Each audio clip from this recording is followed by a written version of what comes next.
Hey guys, if you still haven't subscribed, please like, share, comment, and subscribe, and also press the bell icon for more updates.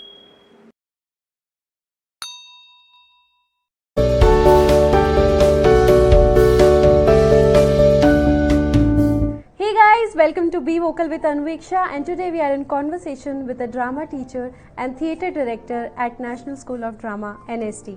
So let's welcome Shantanu Bose sir.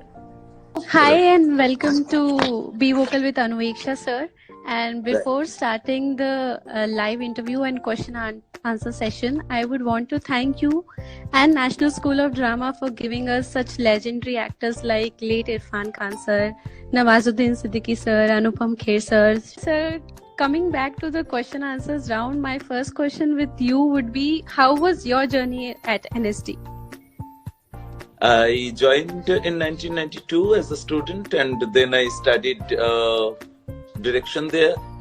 95 I completed. 96 I went to London for further studies. 98 to 2010 I taught at Satyajit Ray Film Institute, and from 2010 onwards I am teaching at National School of Drama. I teach all drama there, but also design and direct and do other things. Okay. My second question would be that how important is it for an actor to join a theatre to pursue his career in acting? Join theatre or not, it's extremely important to have training, because acting is partly instinctive, partly skill, and a major part of it is skill. So to get trained in that skill, either one needs to join a theatre department or an acting course or a theatre group. Theatre group is a place where informal theatre training happens. The student can decide to do a formal theatre training or informal theatre training. But Okay. It's important. It is compulsory, yeah. It must be. Okay. So how tough is it for a student to get admission in National School of Drama? I think my audience would want to know that, because we heard a lot about NST that it's really tough. It is a little difficult. We generally get something like 2,000 or more applications, and out of which we scrutinize, and we whosoever fulfills the minimum qualification. The minimum qualification is you have to have a graduation, you have to have participated in 6 major theatre productions, and you also have to have a recommendation from a theatre person who knows about your work. And then we do a preliminary round, and in the preliminary round we generally see a speech which they have selected. We also send speeches, we hear one of them. We ask them to sing, dance. We take a written examination about general knowledge about theatre. And also there were discussions about some of the plays, a list of plays we sent, and any other improvisation. So this happens in different cities, about 12 cities all over India. And then selecting from there, we bring about 120, 30, 50, depending on the whole number of the students, for a final 5-day workshop. And in that 5-day workshop, there are many improvisations and explorations. And out of those many exercises, all exercises are marked. And a huge panel of faculties, they choose from there. Only 26.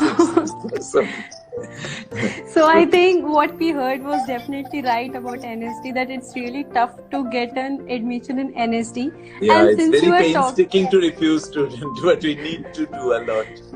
Yeah, and since you were talking about exercises, so I think I would want to know that what are the exercises given to students during the acting classes in NST to enhance their acting skills? Acting has many different routes in it. There are completely structured courses of acting, something like a training in melodrama, training in farce, for which we have particular inputs. Something like very classical, traditional acting input, which is both improvisational and technique based.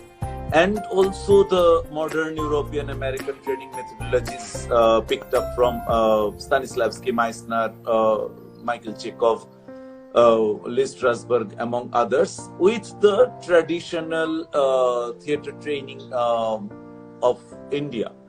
So every year the second year students go to a particular state and they learn the traditional theater form of that part, and they do a production and come back.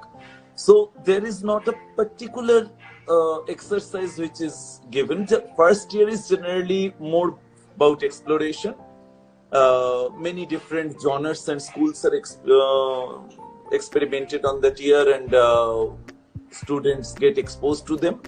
The second year is more traditional, classical and form-based year, where they do the classical theater, they do the traditional theater, they do melodrama, the Parsi theater form, they do farce, they do Shakespeare. And the third year is again more focused on contemporary exploration. So they explore more how to deal with the understanding of the society and the personal history, and how to put the search for the self and the society together to become a complete artist. So it's a kind of very wide mix of many schools and genres of exercises. Yeah. So, sir, any kind of personal care is taken about the students to get out that artist from them, like on daily basis or something like that? Yes, we are very proud that at National School of Drama we run a taught course. We like many of the other institutes, we are not an artist in residency. We have a definite plan what we are teaching, and that plan includes the complete upliftment of the person. So, and also upliftment shouldn't be understood in a negative way, because people come with a lot of personal talents and their personal histories. They come from different social backgrounds, and all of their social background, their cultural milieu, their language, or the theater they're coming from, they're all are implemented with certain amount of excellence. Now, with such a varied kind of mix in the class, we need to be very sure that nobody's personal excellence goes down, that gets collaborated with other person's excellence, and that can be put together and one person can be brought up. And as we are a residential institute, so it's a 3-year full-time residential institute, and the course is extremely hard. Every day we start at 8 in the morning, at times 7 in the morning, and it goes on at least till 6 in the evening, at times at 8, at times at 1, at times for the whole of the night. When there is a show coming up, then there are the all night through rehearsals are quite common till now. So this leads to stress, and also the young impressionable people staying in a hostel, in a small place where in the city most of them do not know anybody else, because many of them are from out of Delhi. Maybe in a batch there are 1 or 2 students from Delhi, or maybe in some batches there are none. So they do not know the city, they do not know other people, they do not have a support structure to fall back on. They are under extreme stress, because theatre is not really a profession in our country, and even acting is a very unsure profession in our country, direction, design as well. So with all this stress, there are extreme moments when the artist's inner self tries to find a way, and we always need to stand by their side and be close to them, and we also make ourselves vulnerable. It's not only the students are vulnerable and we are kind of a psychiatrist who are controlling them, or we are pushing them through a particular path, but also each of the teacher and staff, they also make themselves vulnerable, accessible to the students. So the students can, even at 3 in the morning, a student can just call up and talk to any teacher. And if a teacher sees the phone call, will definitely pick up and will talk, and if needed, will drive and come. So it's kind of an extended family. We run it more like a family, and all the good and bad things of the family are there. But we are very proud that we run it like a NST family. And that's how we take the personal care. Yes, sir.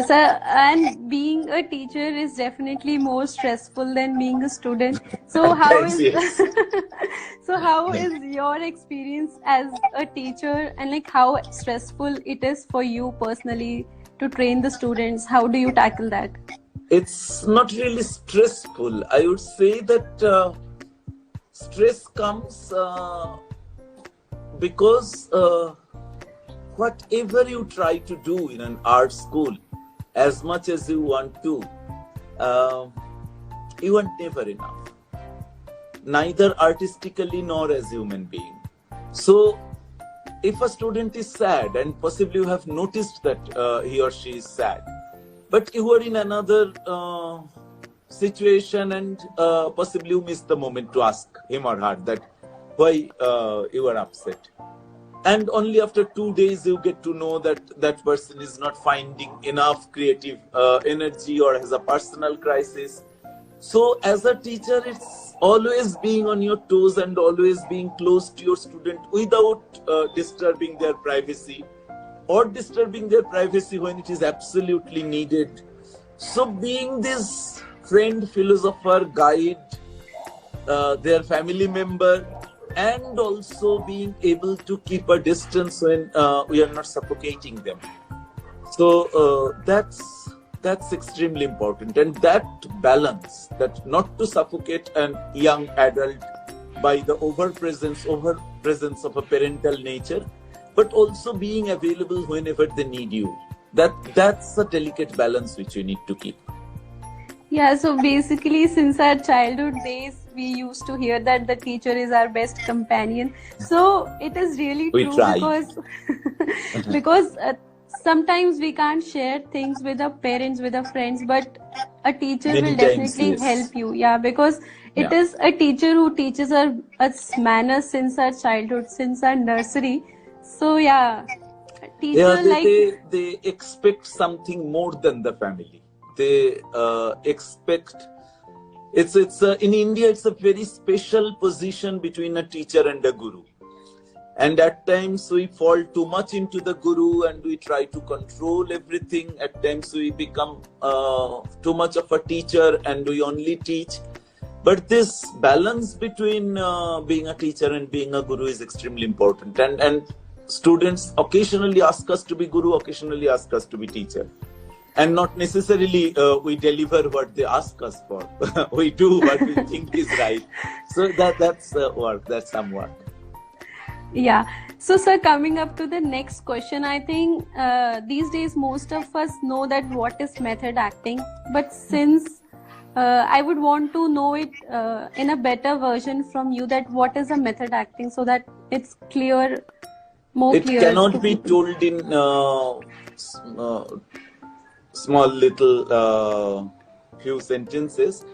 Stanislavski, along with Nemirovich Danchenko, had created many. And Stanislavski's methodology of teaching realistic acting is mentioned as system.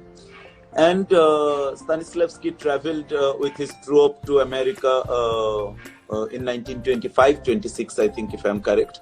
And then some of the theatre directors and theatre actors and theatre trainers saw those productions and they were quite mesmerized with that, because they were surprised by one fact, that generally in a theatre company there are 1 or 2 good actors. But in the Moscow Art Theatre store, even one is for a very, very small time entering into the stage is a fantastic actor. So they wanted to know that how this is possible, that everybody, despite a smaller or a bigger role, has something good to offer, something great to offer. And then these 3-4 people, Lee Strasberg, Sanford Meissner, Uta Hagen, Stella Adler. Uta Hagen also went to Russia and worked with Vakhtangov. All these people, they created their own acting training studios. First they created, many of them joined together, and slowly they dispersed and they created their own studios.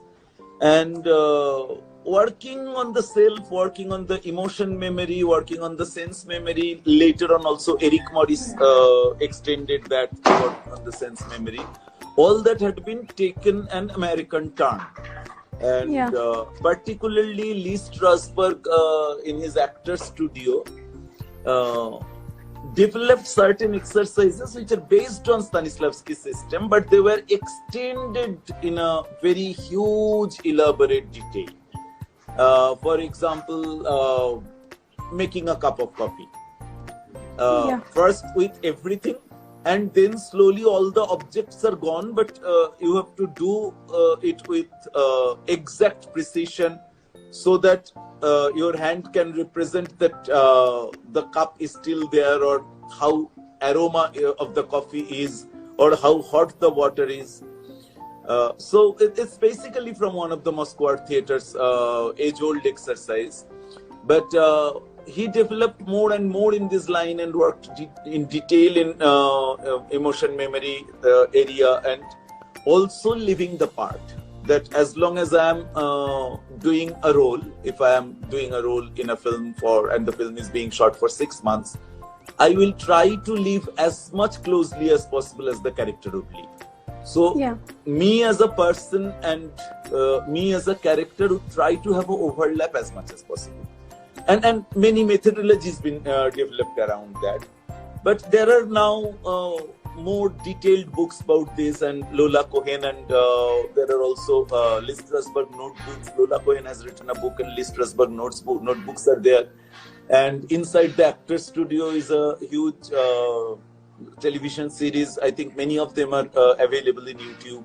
So people can see them and they can form their own idea, because this method school has many, many different little elaborations, and everybody, it's like an elephant and everybody tells it the way they have seen it. So it's better the students with all these resources, they go and understand it for themselves.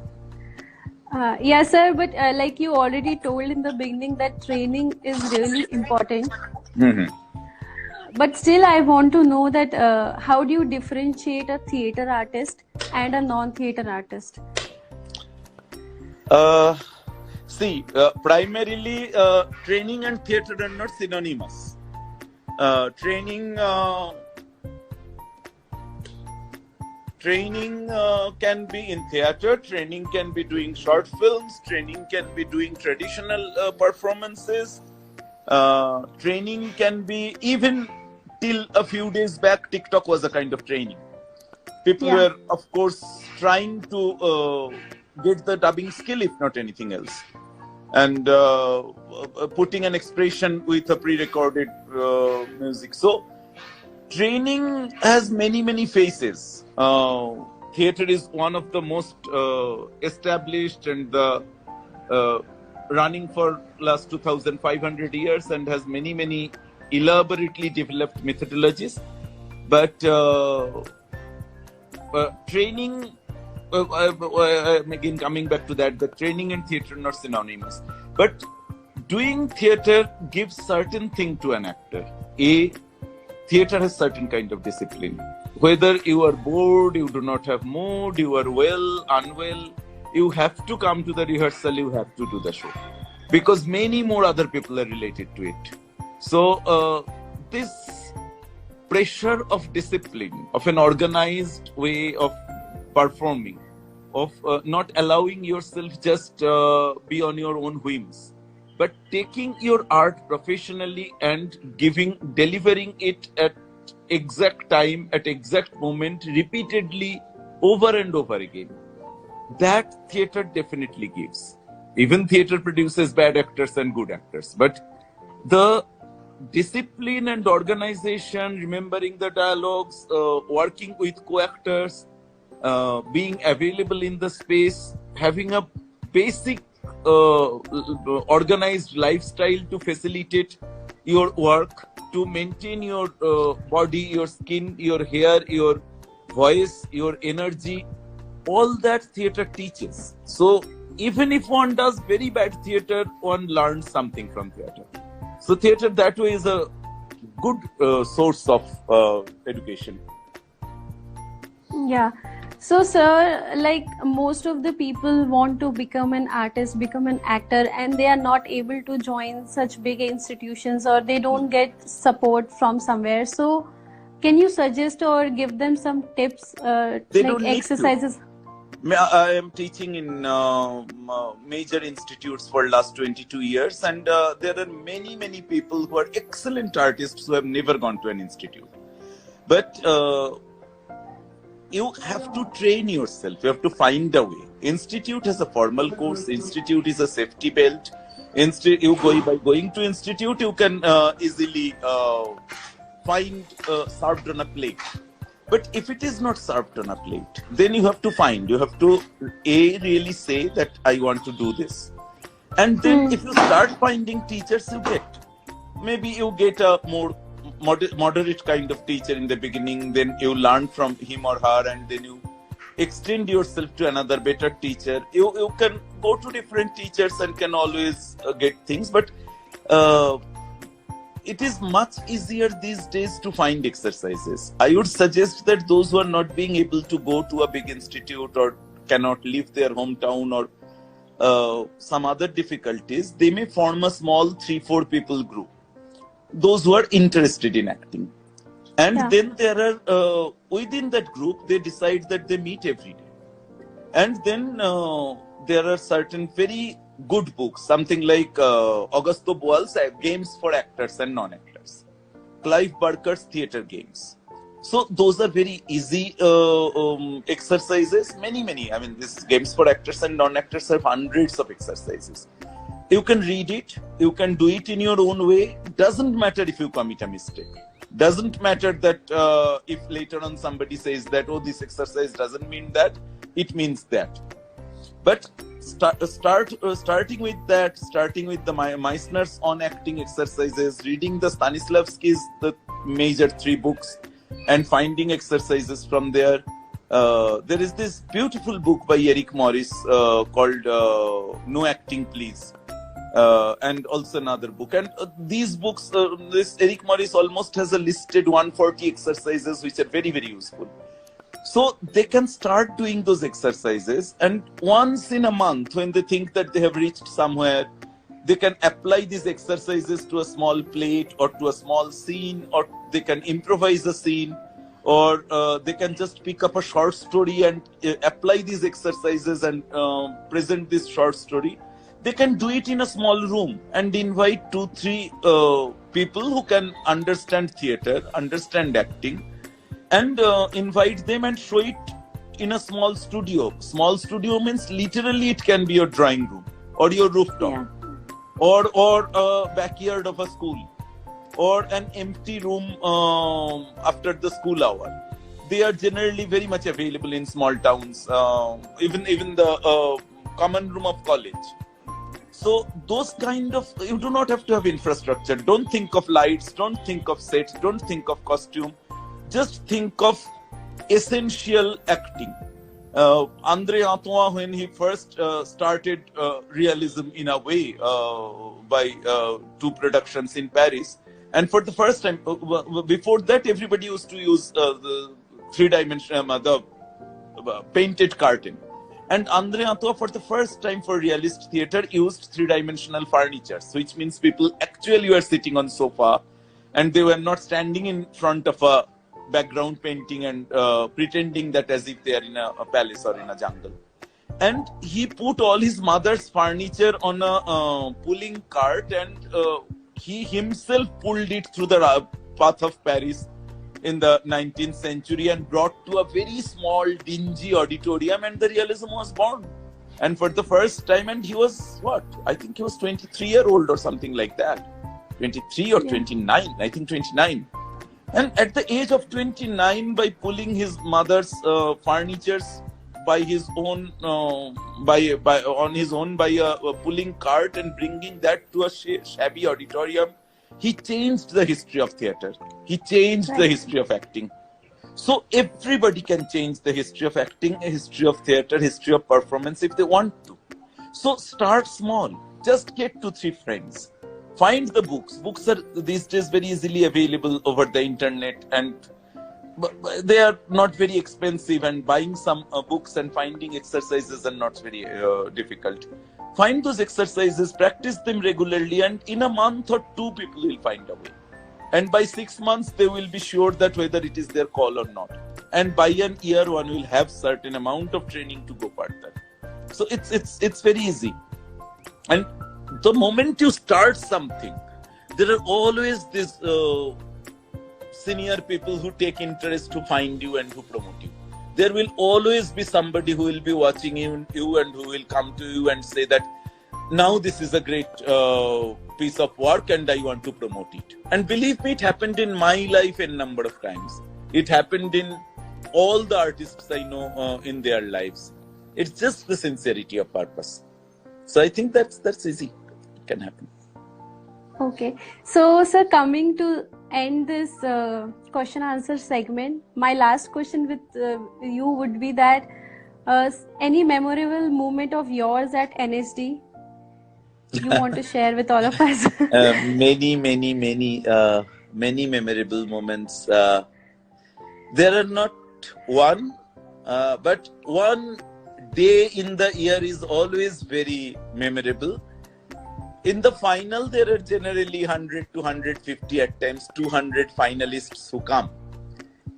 And they do 5 days of workshops, and then on the last day we offer them tea, and we all have the tea, the faculties and the students have tea with each other. And by that time we almost know that which 26 are closer, or who are the more possible candidates, though possibly we haven't been able to reach the final list, the tabulation or anything. But then it is very painful to see that all these people will go to their own region and you do not know whether they will be able to continue theatre or not. And you know that the 26 that you are choosing, there are many more talented students than that. If we had 50 seats, we could have chosen 50. If we had 100 seats, we could have chosen 100. And you always feel painful. So it's a very, very strong moment every year to bid goodbye to the applicants. So that's one beautiful moment. All right, sir. Thank you so much, Shantanu sir, for being Thank with you. us, for being on Be Vocal with Anuveksha, for taking out time to spend this interview and spreading this information among all of us. So thanks for being with. Thank you, sir.